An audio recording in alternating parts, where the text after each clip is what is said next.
Hi, I'm Jessica, a 30-year-old woman, and I want to share a recent experience that helped bring closure to a difficult period in my life, one that involved both my husband and his family. This chapter began a few months ago, and now that the dust has started to settle, I'm still processing the emotional fallout. I believe opening up about it might help me heal. Let's rewind to 3 years ago when I made a significant life decision. I married my boyfriend, Tyler. We met through mutual friends and enjoyed 3 wonderful years together before deciding to tie the knot. Tyler was always the life of the party, fun, attentive, and loving. He came from a well-off family and had a great job, which meant he could shower me with gifts and affection. Our bond grew stronger over our shared love for travel, and as our relationship deepened, my friends frequently praised him, genuinely happy for us. Tyler's generosity was often overwhelming. I remember when he bought me a new laptop for my college graduation, a gesture that, while incredibly kind, also made me feel uncomfortable at times. I couldn't help but notice the financial imbalance. Tyler, I'm just a student, I'd say. I can't match your spending. Let me at least split some costs. But Tyler would brush it off, insisting that it was normal for him to pamper his partner, just like his friends did. Eventually, I accepted his gestures, though I still sought ways to contribute within my means. Once I landed a good-paying job after graduation, I was excited to reciprocate his generosity. We started sharing expenses more equally and even talked about moving in together. "You can move in with me," Tyler said one day. "I inherited my house from my grandpa, so no rent to worry about, but we can split everything else to keep things fair." Although I had some reservations, Tyler reassured me that he had my best interests at heart, and so we embarked on this new chapter together. Things were going smoothly. Our financial responsibilities were shared fairly, given our different incomes, until I had the chance to meet Tyler's family. They lived far from us, and Tyler had work commitments, so I had to host them on my own. Before their arrival, Tyler warned me about their judgmental tendencies but didn't go into much detail. He just advised me to smile through it and not take any harsh words to heart. With that in mind, I approached the meeting with cautious optimism. However, any hope of a warm welcome quickly vanished when Tyler's parents and sister arrived. Instead of the friendly atmosphere I'd anticipated, they showed up visibly annoyed, setting a tense tone from the start. It didn't take long before their opinions about me became painfully clear. "So, you're the woman Tyler's been seeing," his mother Martha said coldly. "I didn't expect to find you living here. Do you even pay rent?" "No, Martha," I replied calmly, though her question caught me off guard. "Tyler told me the house was fully paid for, but we split all other bills evenly." Martha wasn't convinced. "Just because the house is paid for doesn't mean you can freeload. This is Tyler's house, not yours. Remember that." Her words stung, and the conversation grew more uncomfortable. Tyler's sister, Teresa, wasn't any better. She barely spoke to me, opting instead to glare or mention her marriage to a billionaire, as if to remind me of her superior status. Every attempt I made to connect with her was met with dismissiveness. Throughout their visit, Tyler offered no support. In fact, he seemed to side with his family, echoing their sentiments. His parents criticized my spending habits, particularly my purchases of makeup and skincare products, claiming they were frivolous considering my so-called limited contributions to the household. Their skepticism about my financial independence only deepened, partly because of comments Tyler had made. He casually mentioned to them, "Jessica was just a struggling student when we met," as if I'd been entirely dependent on him. While it's true Tyler supported me financially early on, his portrayal wasn't entirely accurate, and it felt like he was subtly reinforcing their negative opinions. Tyler's family's disapproval of me, combined with his passive stance, made the entire experience incredibly challenging. It left me questioning not only my relationship with them but also the dynamic between Tyler and me. I was caught off guard by these remarks and reminded Tyler that we had already adjusted our financial arrangement to split the bills equally. I explained that I had lived modestly both before and during our relationship and that any luxury items I had were gifts from him, gifts I had often warned him against due to their extravagance. Yet Tyler defended his lavish spending, claiming that his social status required him to give extravagant gifts. It became clear that his generosity was more about impressing his friends than truly caring for me. Their visit left me with a bitter feeling, so I confronted Tyler about the entire ordeal once they left. Unfortunately, he brushed it off. "Don't take it to heart, Jessica," he said dismissively. "They meant well. What they said wasn't serious. Relax, you're overreacting." Despite my concerns, he refused to acknowledge the problem. 5 months later, Tyler proposed, and despite my reservations, I accepted in a moment of happiness. We started planning our engagement party, deciding to split the costs evenly. By then, I was running a small business on the side. Tyler knew about it, but he never really showed interest in how much I was earning. To me, it was more of a fulfilling hobby than a major source of income. When it came time to organize the engagement party, I decided to indulge a bit, feeling it was an occasion worth celebrating. Tyler supported me in this, and we made sure to share the expenses equally.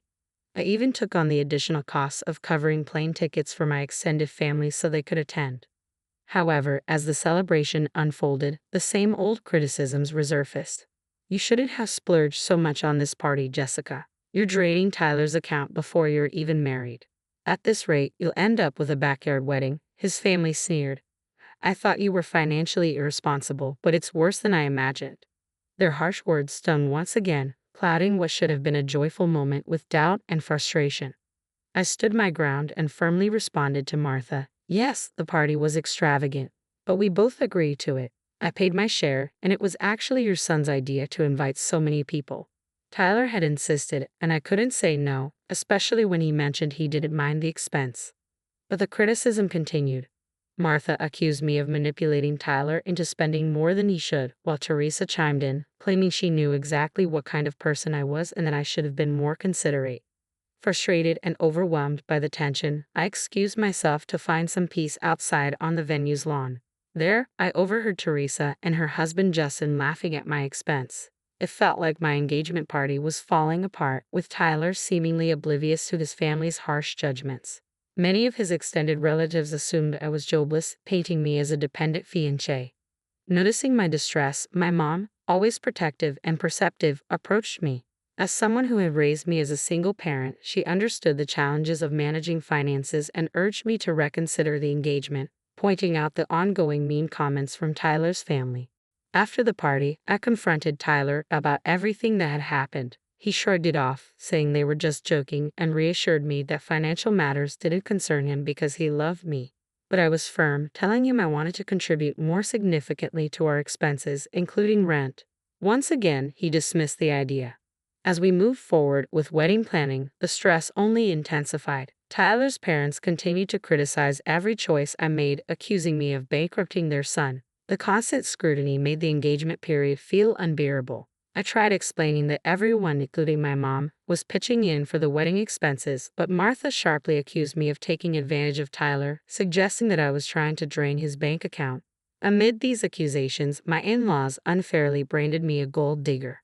I calmly addressed Gabriel, hoping to alleviate his concerns. "Gabriel, I'm not asking for any financial help. We are completely capable of financing the wedding ourselves," I reassured him.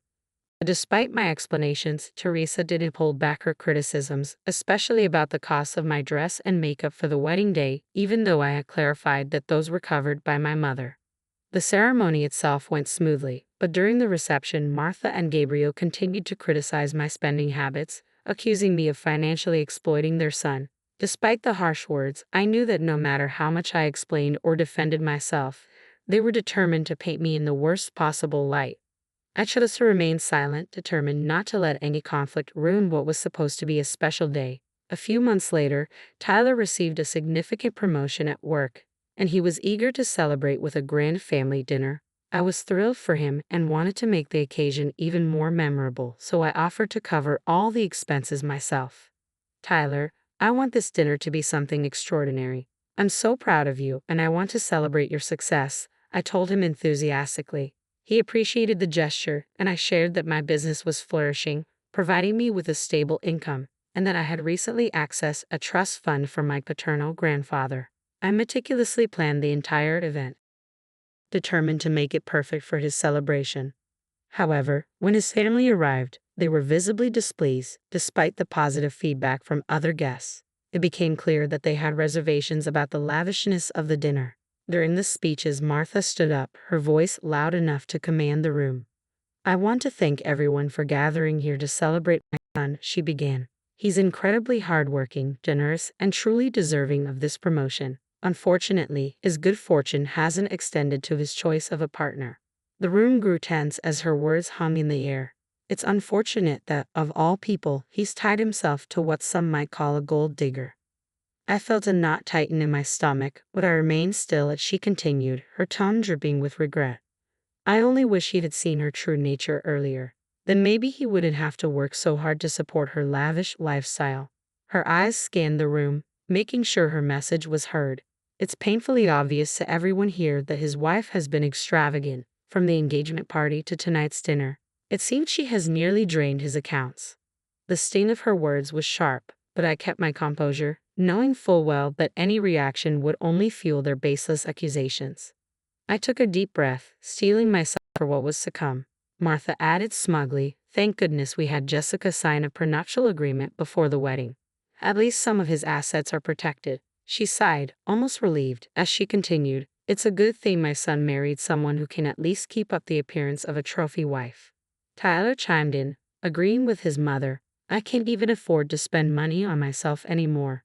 There's nothing left," he lamented, going so far as to say that marrying me was a mistake. He even compared my behavior unfavorably to what he imagined another wife might do in a similar situation. In shock and frustration, I finally spoke up. "Do you really think I'm a gold digger?" Tyler's response was sharp and hurtful. "Your lifestyle is quite damaging to my bank account." Stunned but determined to set the record straight, I confronted the accusations head-on. "Since you all think I'm such a gold digger, let me show you my bank balance. Maybe that'll clear things up." I revealed my financial independence to the room, which was met with disbelief. Amid the heated exchange, Martha pointedly accused, "Did you steal my son's money?" Tyler added suspiciously, "She must have taken it from you." Frustrated but calm, I responded, "I don't need to steal money from your son. Everything I have is from my own hard work. Besides, I recently accessed a trust fund left by my grandfather. I had plans to use it to buy a bigger house as a surprise for Tyler, but given the circumstances, that seems unlikely now."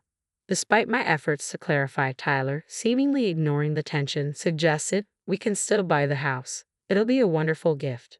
But I was resolute. "This is not happening. Your family has insulted me for too long, and you've never once stood up for me. Instead, you've allowed these false assumptions about me using your money to continue." My frustration was evident as I made my stance clear.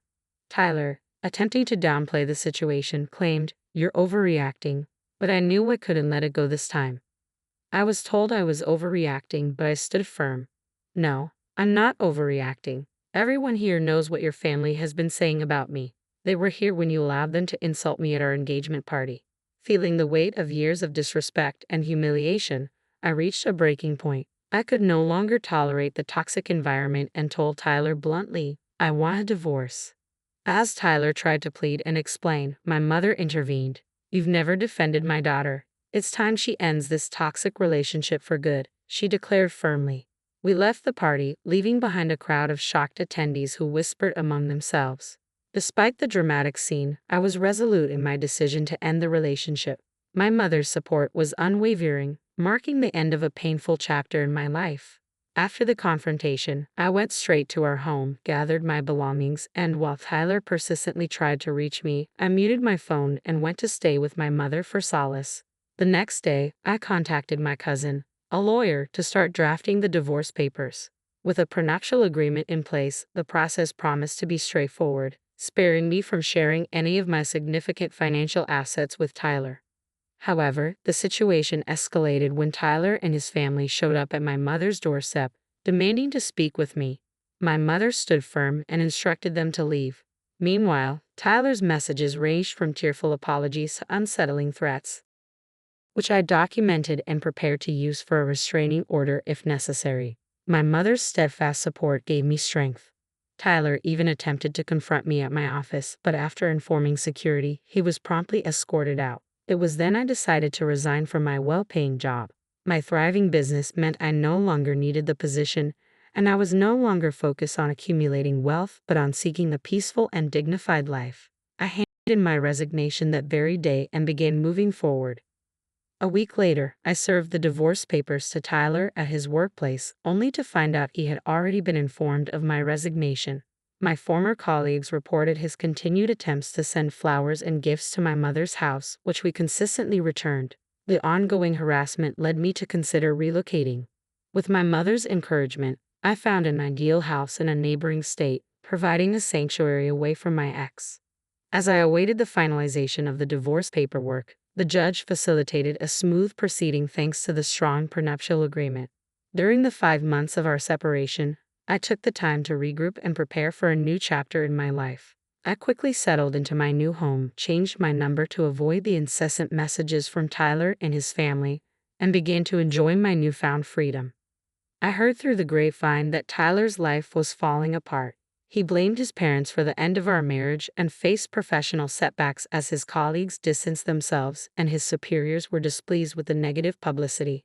His parents contributed to the turmoil by spreading infidelity rumors, but thankfully, these baseless accusations didn't gain traction. In contrast, my life began to flourish. I focused on growing my business and embraced my newfound freedom. I started going out more and even re-entered the dating scene.